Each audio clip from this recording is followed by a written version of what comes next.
Let me tell a tale of a world where heroes walk among us, fighting through the darkness left by monsters and by selfish men.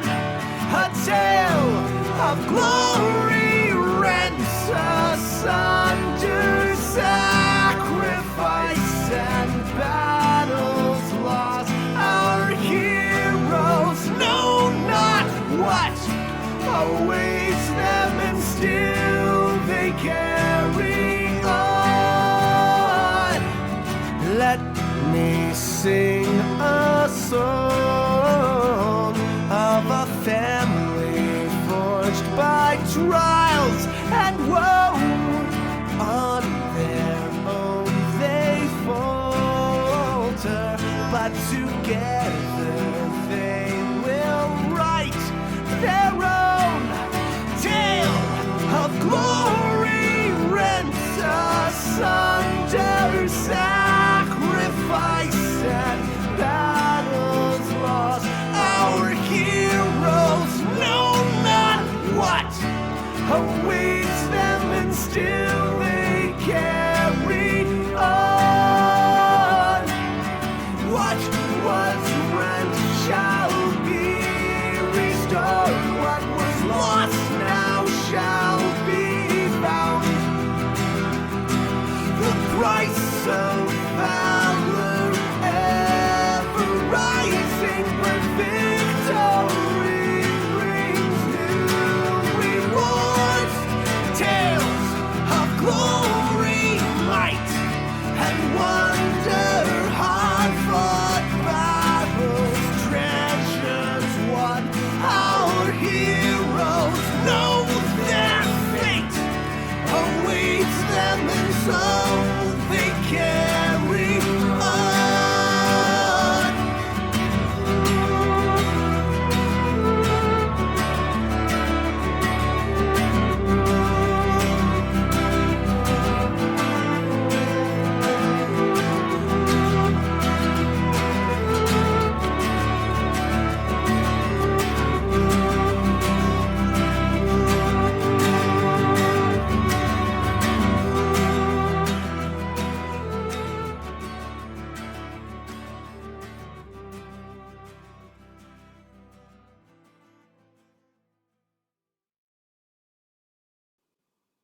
Hello and welcome in, everybody.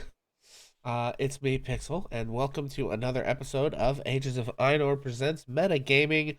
This is a world building stream. Jeff Brown Music, hello from California. Kyber, he who waits. Welcome in, guys. How's everybody doing? So this is the second in our series that we're doing of monthly world building streams. We pick a random Thursday in the month, and then we just kind of talk about like world building and GMing topics that might be of interest to folks. And for the intro on this one, I'm going to pass it over to a beast. What do you got? What's up, folks? We wanted to honor Black History Month this month of February.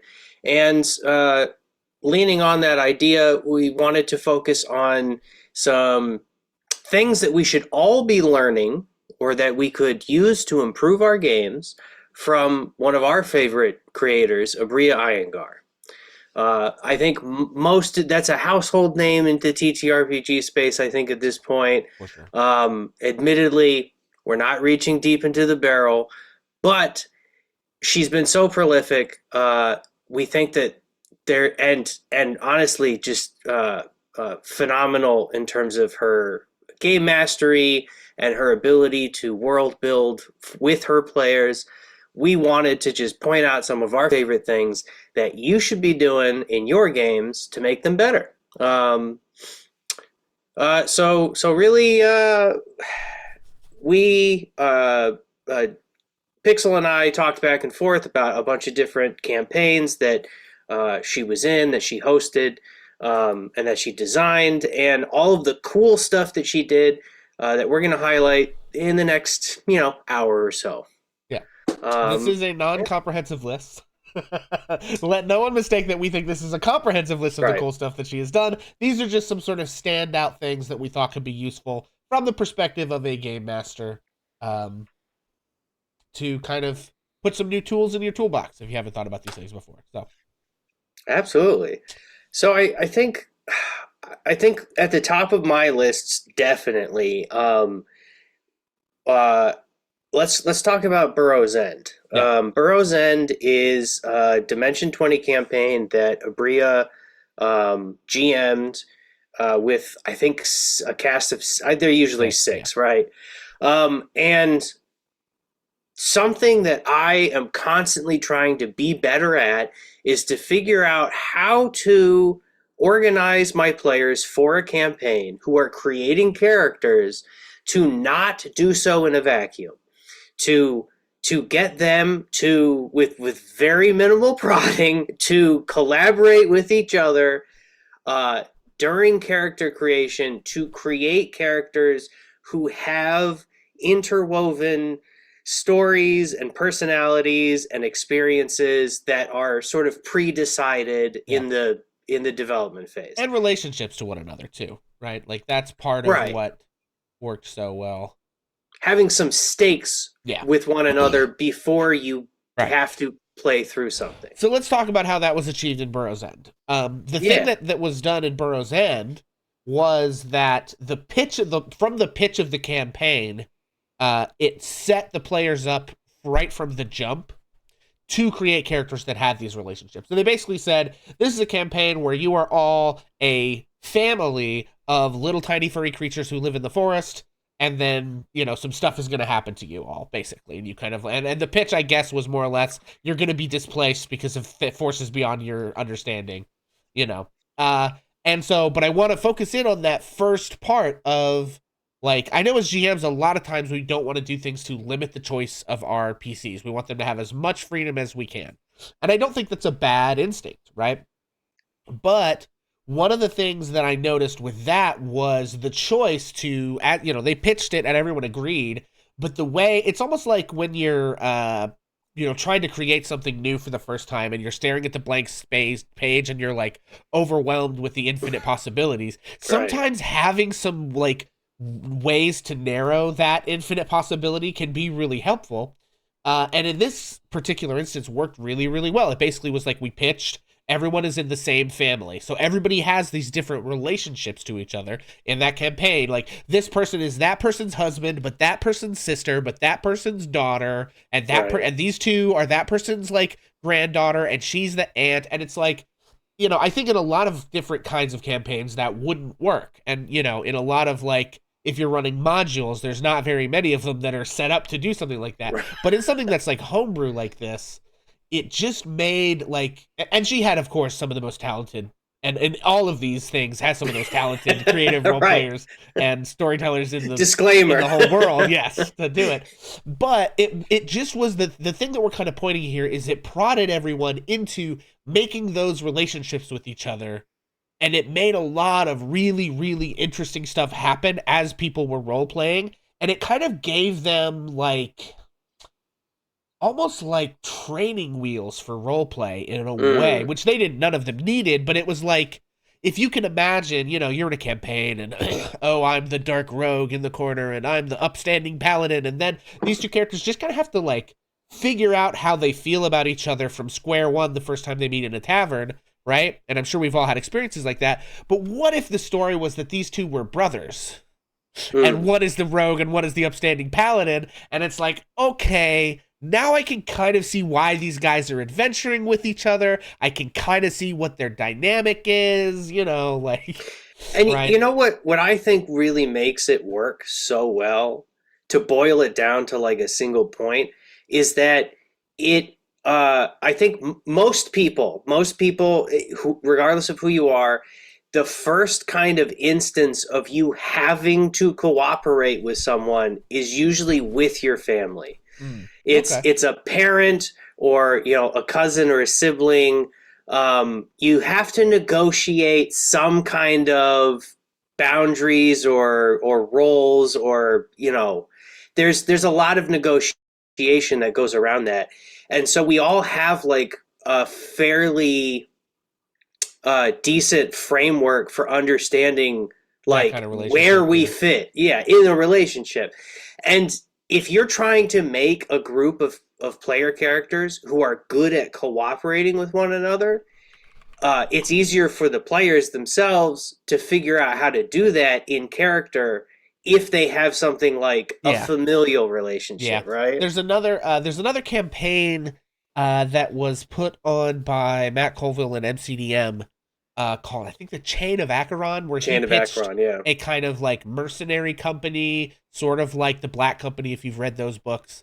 And that's another example of like everyone goes into it having these relationships. Like this guy's the captain, and this guy's the archivist, and this guy is like the quartermaster, and this person is the and it kind of like sets up those relationships. And so we're not saying every campaign should do this. What we are saying is like you should think about it. You should think about, how am I pitching my campaign to my players? And you might try something where like, well, what if I pitch something that, everyone is in the same family or in the same organization, whatever, right? Right, like, Um, I recently streamed a few episodes of an OG campaign in Beast Wilds where my pitch to my cast was, you are all going to be members of this organization, this faction, which are couriers, and you're going to have to figure out what it's like to be that kind of a person together. You're going to have to figure out how to work together, and you're going to have to figure out why your character specifically joined like this larger cause. And just giving people those promptings, and like you said, like narrowing it in, like you Yeah. make a decision for them and you say, okay, now you figure out how to get to here. right. And then we're good, right? That's a great way to start a campaign. Yeah. And again, I think the other part of this that's crucial, of course, is the player buy-in. Don't just like force this onto your players and be like, everyone, you're gonna do this. You pitch it to them like, hey guys, would it be fun if we X, Y, or Z? And then you do the character creation kind of as together as you can. One of the other things we wanted to talk about briefly from things you can take from Burrow's End is, and I will be honest, I have not finished watching Burrow's End. I've watched, I think, maybe half of it. But I think one of the things from the world building perspective that Aabria did amazingly well in that campaign is just the mystery at the heart of the campaign that really drives a lot of the action being the blue, right? And so like we have this driving force for what all the conflict and all the stuff happening is that is kind of external to the characters, at the same time as we've given all these characters these really interesting, fun relationships with each other, so that as like the story is progressing and all the different stuff is happening, because of this mystery that's really driving the action of the campaign, with the input of how the players respond to stuff, right? But it's giving the framework for all of the role playing that's happening, where all of the players are doing all their great work. It's like if it was just like a slice of life of what this family is, like the drama would be different. Like it might be interesting, it actually might make a good show, I don't know. But like that we have this external thing that's driving the action at the same time as the reason we're invested and interested in these characters is all of this stuff that the characters are doing. I say as I accidentally fuck up my screen. Anyway, so I think that's enough about Burrow's End. Yeah, definitely having like a central, having a non-personified antagonist, I think, is kind of like what the blue is in my imagination. And I really enjoy campaigns that are not centered around a BBEG, a big bad evil guy. The traditional BBG being like the lich that's going to turn everyone into zombies or something of the sort, but making your driving like problem to be solved, the thing that is creating all the tension, like not a person. I think helps people to be like, well, we can't just kill it because it's not a guy. So how do we solve this? Yeah, it is, and it actually does remind me of your thing that you were doing in the Beast Wilds with that last campaign that I was in. The way forward, the way forward. Which it's more like it's a natural disaster, or that like a lot like, and it's not that the antagonist is the natural disaster, but it is like the people that you run into might be antagonistic towards you, but the circumstances that you're all in are creating the problems that's driving the action, and that is Right. this like big force that you kind of can't, you know, deal with. Right. I don't know that we should just go down through these in order necessarily, although we can, because we were just kind of spitballing when we made this list. So Yeah, it's um, popcorn all the way. yeah. So, yeah, Um, what jumps out to you? well, let's see. Why don't we no, let's okay. We have a lot to say about A Court of Fey and Flowers. So why don't we Oh, just jump right into I that? loved that campaign. Yeah. Again, First of all, any campaign where there is not like a single big bad evil guy that has to be killed in order for the solution of the campaign to be reached yeah, is a huge favorite of mine. And A Court of Fey and Flowers, for the folks at home who haven't experienced it yet, which you all should. is You so good. definitely should. It's a Regency style romance campaign, social campaign in which there's a lot of like Midsummer Night's Dream sort Yeah. of like Celtic Yeah, it's folklore. basically like Midsummer Night's Dream Celtic folklore smashed together with like Pride and Prejudice. Like it's Yeah, kind of just great those way to things, explain you know, that. just like yeah. There's a lot Um, of like making eyes at people and yes. a lot of like, well, Or it's like you know, Bridgerton. Yeah, it's like that same vibe. Bridgerton. It's like Yeah, Bridgerton I haven't meets watched, but D&D. yeah, I've only seen like 1 or 2 episodes, but yeah. but exactly that kind of a thing where Yeah. there's a lot of tension, but it Yeah. is not violent tension necessarily. Exactly. So, so let's talk about what it is, right? So, it's it's Regency, it's romance, it's Fantasy, right? fantasy, fae, all of this stuff. So, the thing that's really, really interesting about that campaign is the way that they're really thinking outside of the box with genre, right? Because D&D, as a system, tends to be this like heroic fantasy, monster killing heroes with big swords and magic, da da da. And in this, it's like a series of archfey going to the Fey court and kind of like jockeying for position and like relationship and romance and Like social reputation authority, yeah, reputation. That's so it adds this really interesting flavor to everything that's happening, and it's just like not the kind of story you would expect, but it was so fun. It was so so fun. good. So that was the first thing. The first kind of takeaway is like play with genre and trope. Right? Is like, if you like, I could never run that game. I could play in that game and I would have a blast. I don't have the like knowledge of that genre to be able to run that, right? Because I don't like consume a lot of content that is Regency romance, stuff, right? So it is like if you have stuff like what are you but the lesson here is like think about your strengths, right? What are the things that you like that maybe are like how would this mash up with something like D&D in an interesting way, or how could I take some of the trappings of a given genre that's maybe not what you would really expect from D&D and kind of like will it stick together? Like if your favorite type of thing are cozy farming sims, maybe you run a game about a group of people that have to run a farm.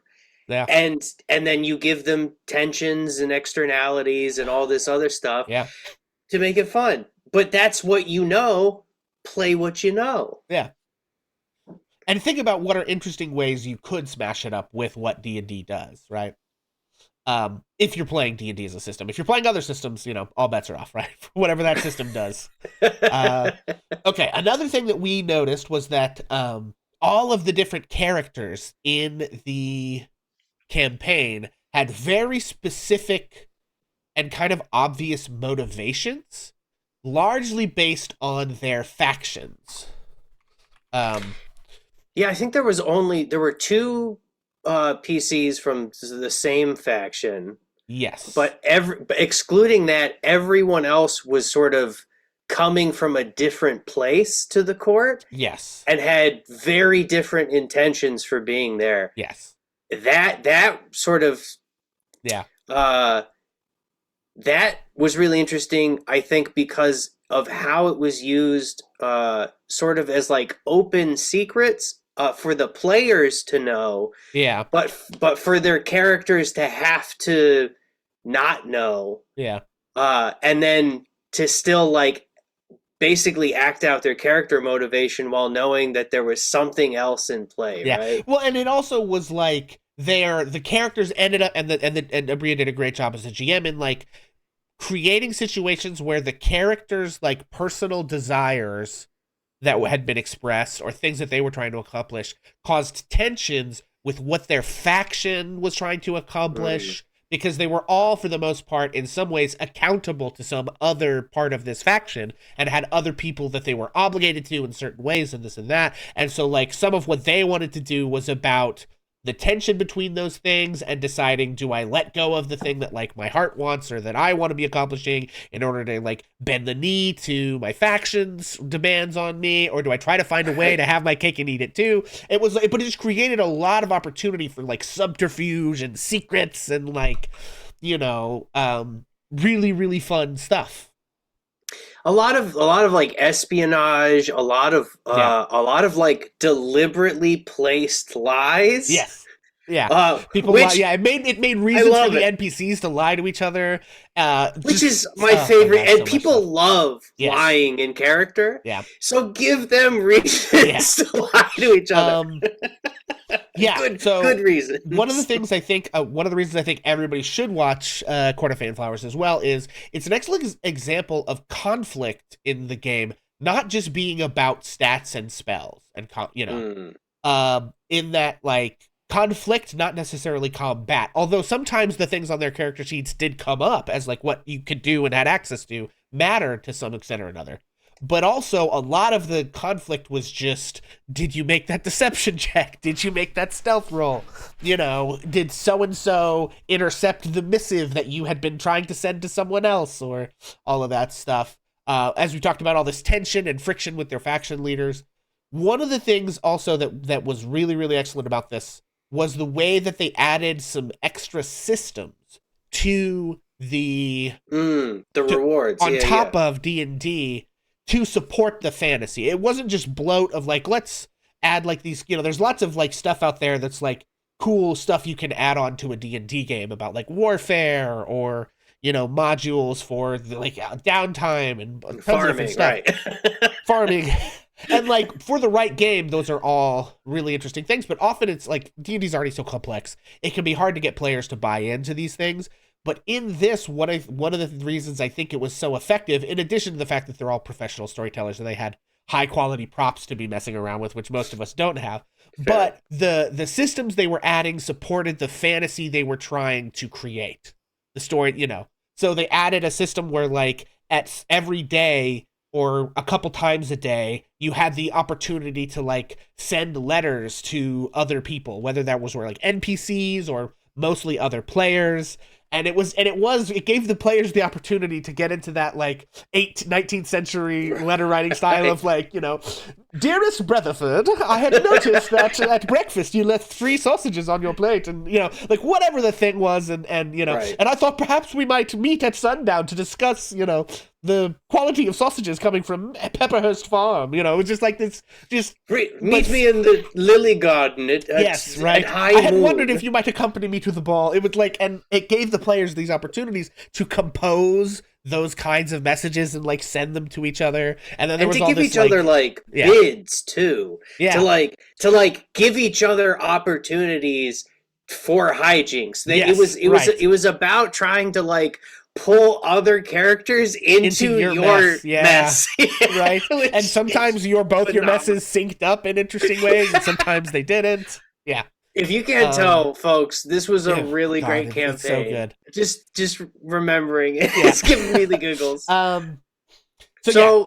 want to rewind a little bit and go back to what you said about nonviolent options, like expanding the creativity around nonviolent solutions, right? Which is like, it's something that I am also like, that's like an active thing in my brain because of coming up through the old like editions of D&D that were more war game dungeon delving focused. the social aspect of tabletop has really blossomed in the last like 10 years, and adding a lot of those types of encounters to your game is fun for people. Not every encounter has to be a goblin ambush, right? Right.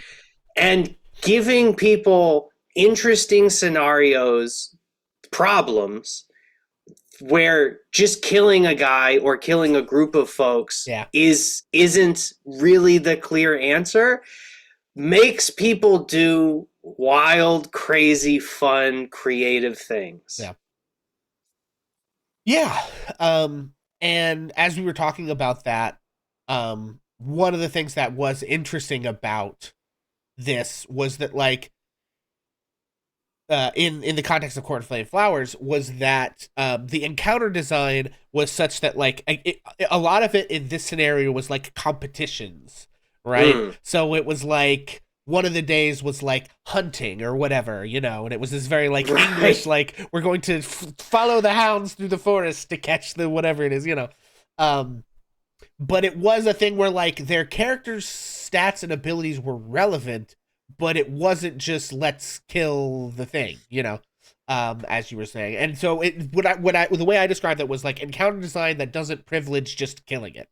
That like gives you, because like you can imagine in D&D, I heard Brennan Lee Mulligan talk about, like, he had a group of high level players in a campaign, and this was combat related, but kind of a bit different, of like giving yourself different objectives. In this one, it wasn't just kill the big bad evil thing, it was protect this other group of weaker things. It was like there was some kind of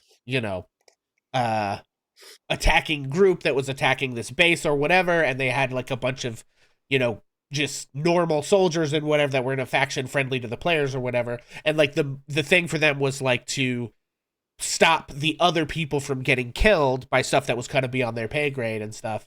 So it's just like that kind of concept of thinking of other kind of parameters for your combats, but just taking that even further and saying not just for your combats, for your conflicts in general, right? Right. Any encounter is a conflict, right? It might not be a conflict between the players and other persons. It might be an environmental conflict, or it's a problem, right? It's something that you have to deal with. And I think a lot of people are probably thinking, well, I don't know anything about Regency stuff, or like I'm not super great at like combat and war and like all of this formal like large scale stuff. Like how can I possibly build a world that are these kinds of things for my players? And I think it's a good point for us to shift to talking about Misfits and Magic. Yeah. So yeah, Misfits and Magic. It is straight up a lampoon of the Harry Potter universe. Yeah. Which I think pretty much anyone within about a 15-year age window of a few years older than us and younger, it has so many tropes to draw from the whole like wizarding school universe of media, right? Right. Yeah. So it brings us to a couple of points, right? Matt Colville talks about this idea all the time of like great GMs steal. We're constantly stealing from each other. There's two ways this can go, right? One way is if you're stealing something that your players do know. If you're stealing, if you're just straight up taking like, hey, we're gonna do kind of our own take or our own kind of like satire of something that's like a really well known, Lord IP. of the Rings, Harry Potter, Any DC Marvel, whatever it is. If you're doing a kind of like really well known thing, right? You like whether you're satiring it or you're just playing it straight, whatever, but your players will have a lot of common language. Like they will come to the table already with kind of like tropes and ideas and things that are informed by kind of the shared, cluster of IPs that you're messing with, right? Again, this is things if you're looking for examples in like, tabletop actual play, Misfits in Magic 1, right, is just straight up a Harry Potter parody, but in spite of that, it manages to be just like really, really great. Also Escape from the Bloodkeep, which is like the second season of Dimension 20, or like the first side adventure, where they basically took something and flipped it on its head, and they're like, hey, what if we had our players be all of Sauron's lieutenants at the end of Lord of the Rings? Right? And so the enemies are like Samwise Gamgee and Frodo and Aragorn and this and that, and the enemy and the people the players are playing are all, like one of them is basically like a Witch King and like an orc. One of them is the Witch King of Angmar, and they're all with the serial numbers filed off. One of them is Shelob. One of them is like all color swapped. Right. One of them is like the orcish like hobgoblin creature keeper. He like his whole thing is that he like keeps the creatures in the creature pits, and it's very fun. And so it's like, so you can do either of those things. You can do a parody of it, you can play it straight, but it gives you all a common language when you steal from stuff that people know. When you steal from stuff that people don't know, you just seem like a genius. Right? So and that's right. So the two sides of stealing, like you were saying, there's the stealing the thing that everybody knows, it is Lord of the Rings. So we're just gonna do Lord of the Rings, but we're calling it, not the Lord of the Rings. It's something else. Yeah. It's the Lord of the Rings if everything was just like sepia toned or whatever. It's a little different. And it's Timu Lord of the Rings. It's which Lord of the Rings.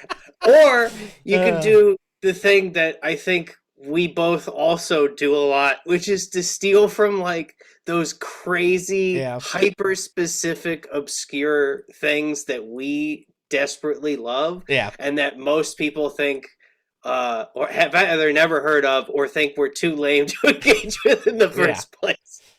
So, but those are two things that are takeaways from Misfits in Magic Season 1.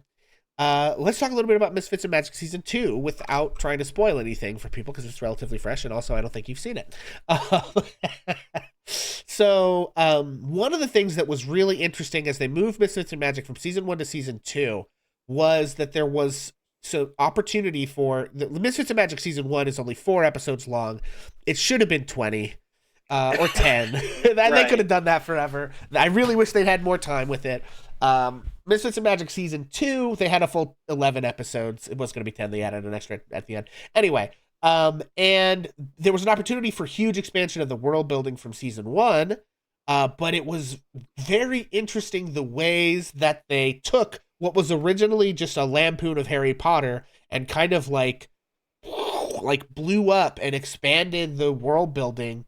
And the thing that I noticed, the technique that was used was that they recontextualized kind of the world itself and the player's place in it based on the actions they took in the first season. Now, this is like pretty niche if you're doing like a sequel to one of your own campaigns. God bless you. It means you've finished a whole campaign that you made yourself, and that honestly puts you right at the tippy top tier of GMs of all stripes throughout history.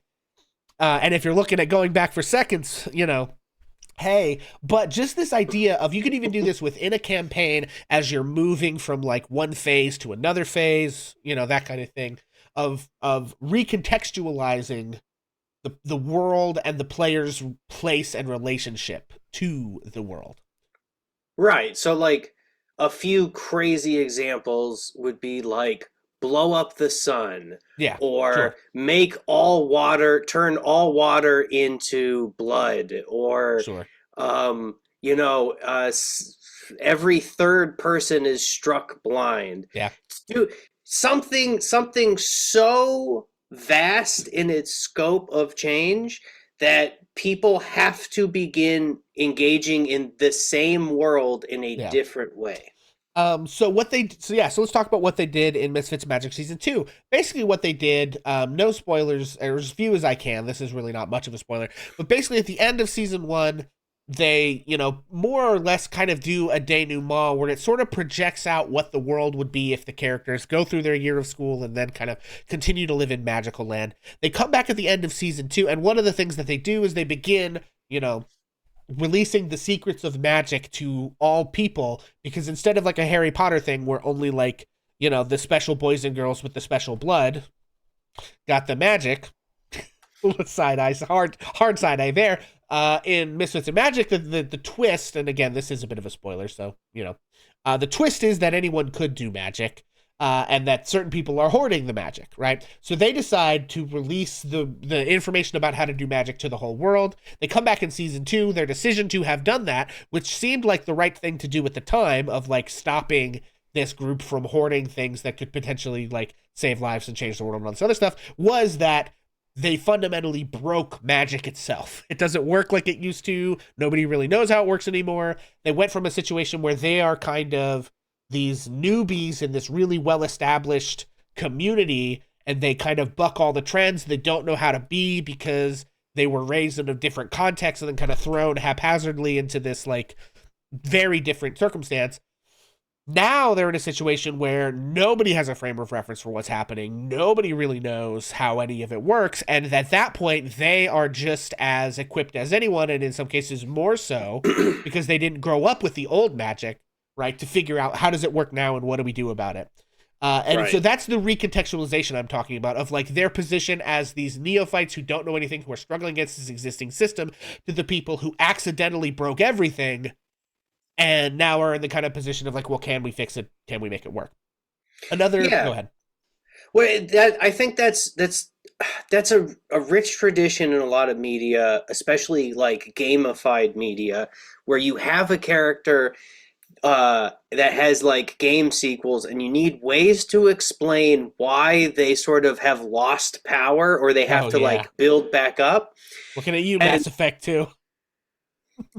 and you have to like there's really creative ways to do it like that, where you say like the thing that made you special, which was learning to do magic, is now broken, so everything you've learned kind of isn't useful anymore. You've lost the value in that, so you gotta start over, right? That starting over phase.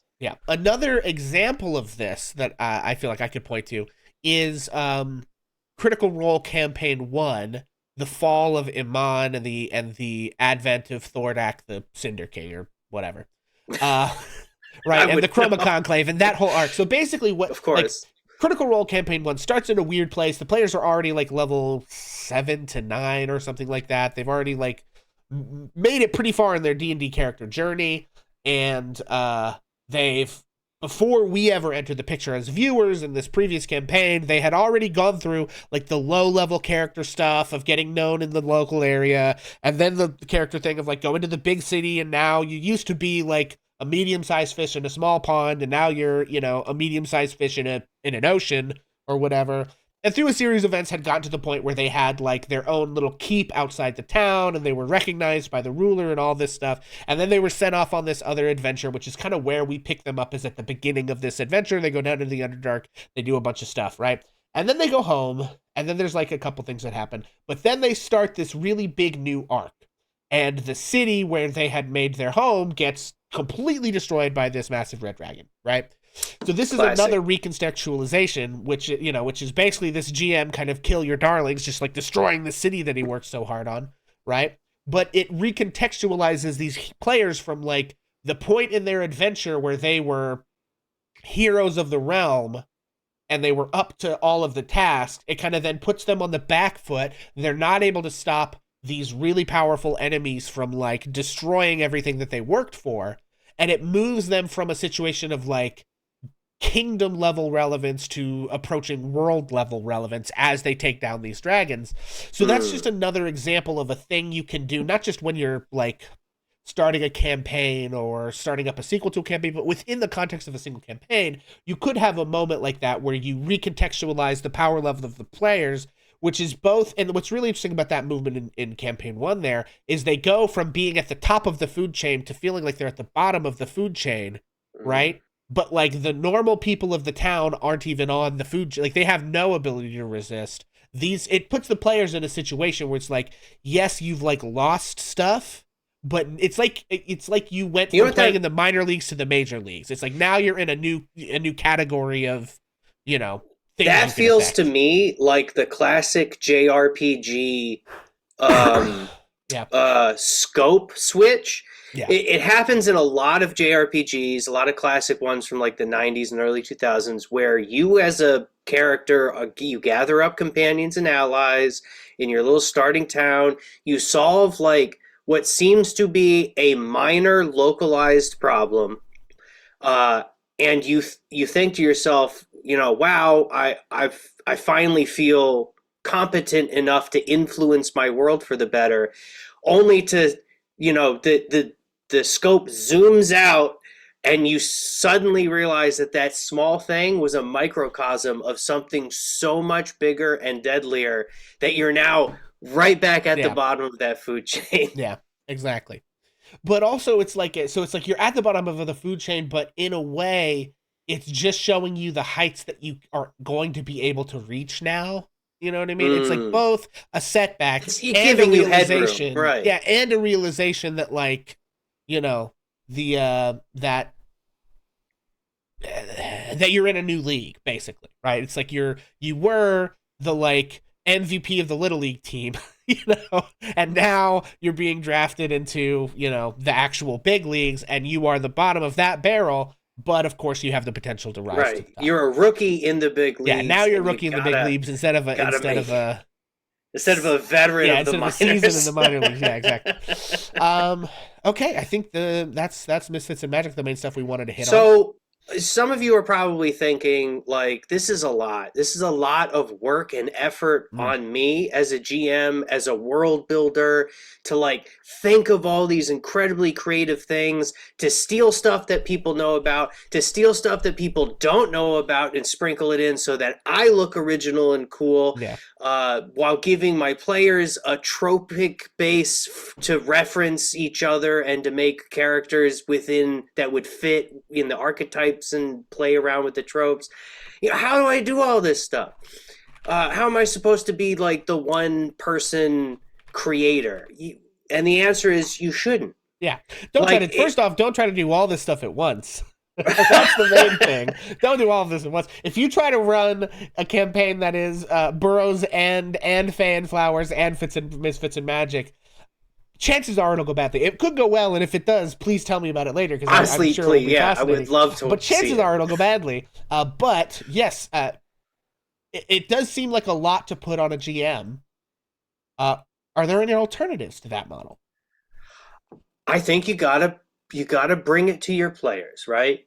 And I think that a good example of that, shameless segue, is how Aabria managed Worlds Beyond Number. Yeah, well, she's a player in Worlds, so let's start with she's a player in Worlds Beyond Number. Her creative contribution from the players end, right? Right. So that is the thing that we wanted to talk about there, which is even as a PC, she's bringing a lot to that table, right?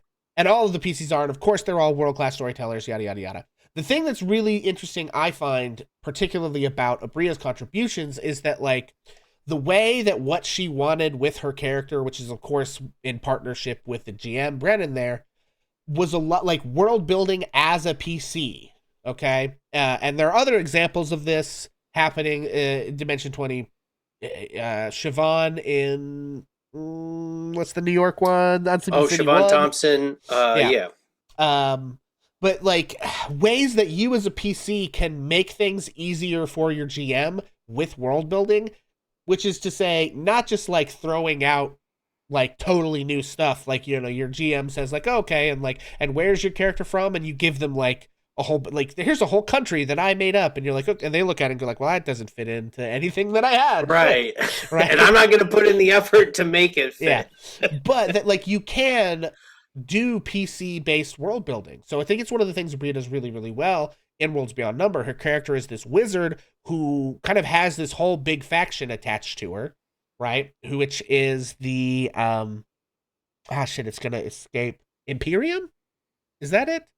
Oh god, all the Worlds Beyond Number heads are gonna fucking come break down my door. I'm pretty sure it's the Wizard of the Imperium.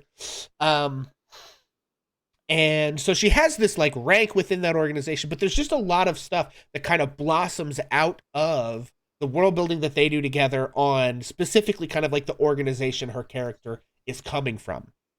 And so that's kind of the model that we wanted to pitch, was like, both as a PC and as a GM, like, work together to come up with something, like when your character gives you a thing. Hey, my player, like my rogue is in a thieves guild.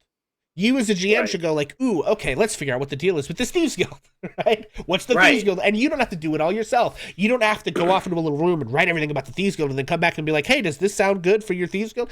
Like, you can do that. In fact, you shouldn't. Yeah, you could do that, but like, especially if you have like a really new player who maybe doesn't have like the creative chops ready yet to do this, but if you've got a player that you think can handle it, you should, like, the two of you talk about, like, what do you think this organization is like? What's their deal? What are their values? What are the goals they're trying to accomplish, right? How does your character fit in? Are you a team player? Do you toe the company line? Are you a bit of a rebel? Do you often get reprimanded for doing things, on the side? Like, are there factions within the faction? Is there, like, what is it's like, are you like the UAW where there's like a corrupt organization at the top and your character is part of the reform movement? Like, what is the deal with like how your character relates to this whole organization? Do you have close associates within it? How do you relate to leadership? Are you in leadership? Like, there's just lots of questions you can kind of go on and ask and work together. They might say like, well, my guy is like the head of the thieves guild. Be like, bitch, you level 1. What the fuck you mean? The level 1? How? And it's like, well, maybe that could work. Maybe it could work. Inheritocracy. Inheritocracy, or maybe you're just fooling everybody into thinking you're better than you are. Maybe you're impersonating maybe it's a someone. world-class bluff. Yeah, it's a world-class bluff, or you're just impersonating someone, or that the head of the organization went missing and you're the like sort of nephew who, due to nepotism, is left in charge and you don't really know what you're doing. There's a lot of ways you could play it, right? But the point that we're making is talk to as a GM, talk to your PC, as a PC, talk to your GM, and like kind of flesh this stuff out. You can immediately see how asking and answering these questions together, we've come up with like spaghetti at the wall of 10 different versions of something that's way more interesting than you would probably come up with if you went and just made a regular thieves guild. Okay, these are the sewer rats, and their leader is a halfling, and so, and it's one of the things I think that if you go and you look at Worlds Beyond Number, and it's not just Aabria, I think all of the PCs do this to greater or lesser extent in that particular show. I think it just really sticks out with Aabria's character.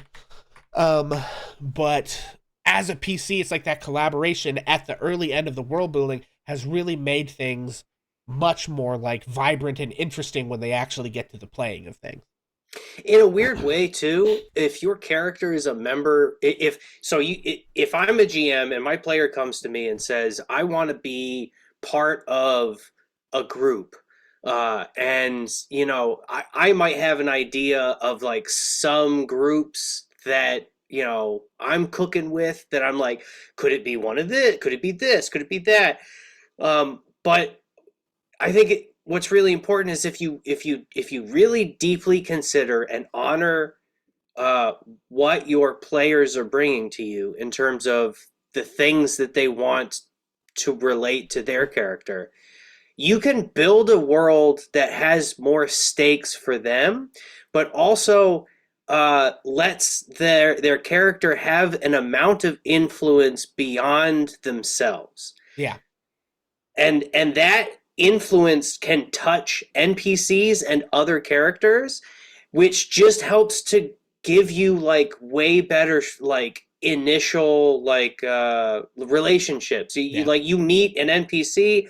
If you're a member of the Thieves Guild, this NPC is a shopkeeper and they know you're a member of the Thieves Guild, they probably do not like you. Yeah, right.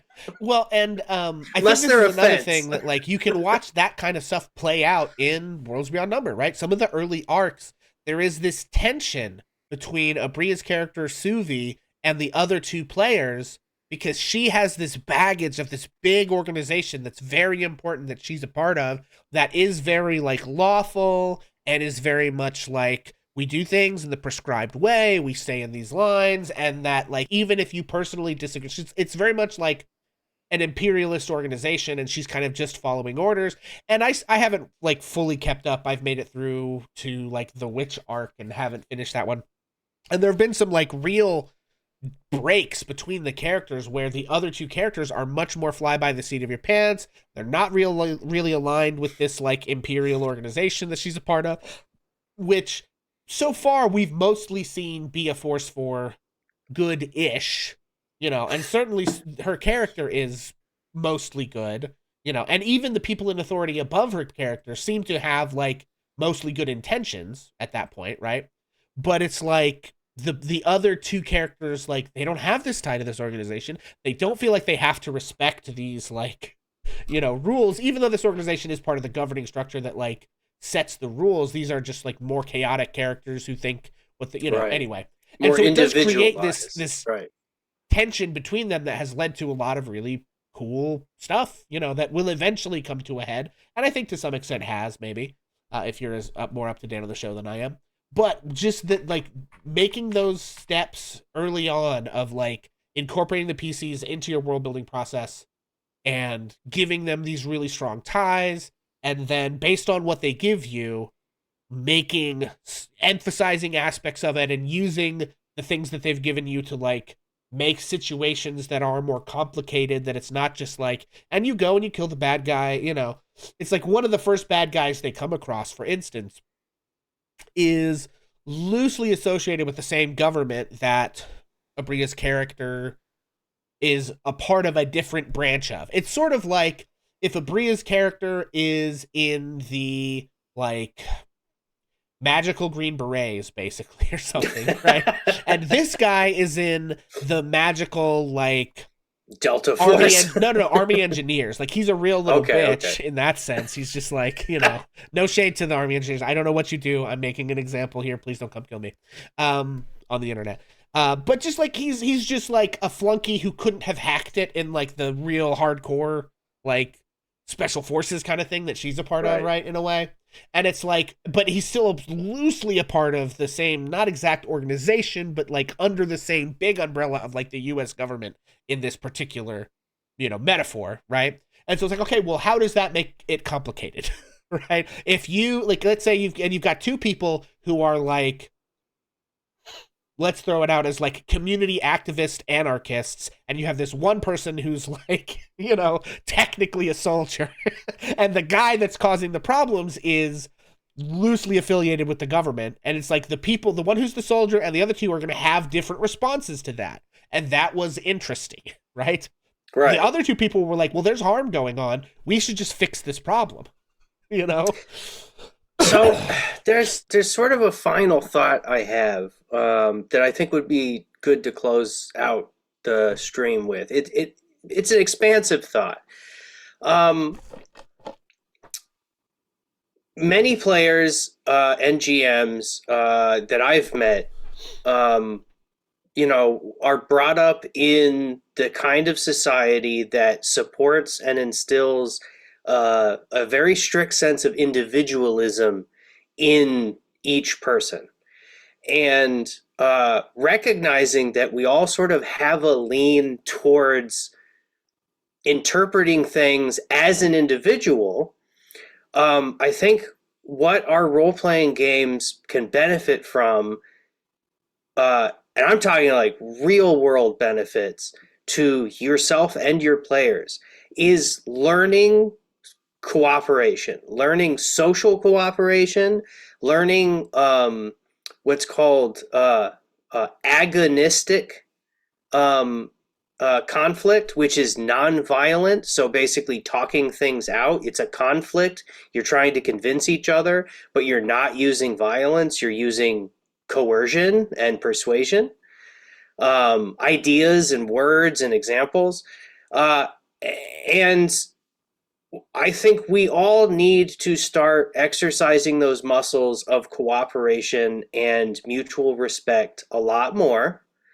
And using your games as a fun, interactive way to do that is at the top of my list and of thoughts for when I'm playing role-playing games these days.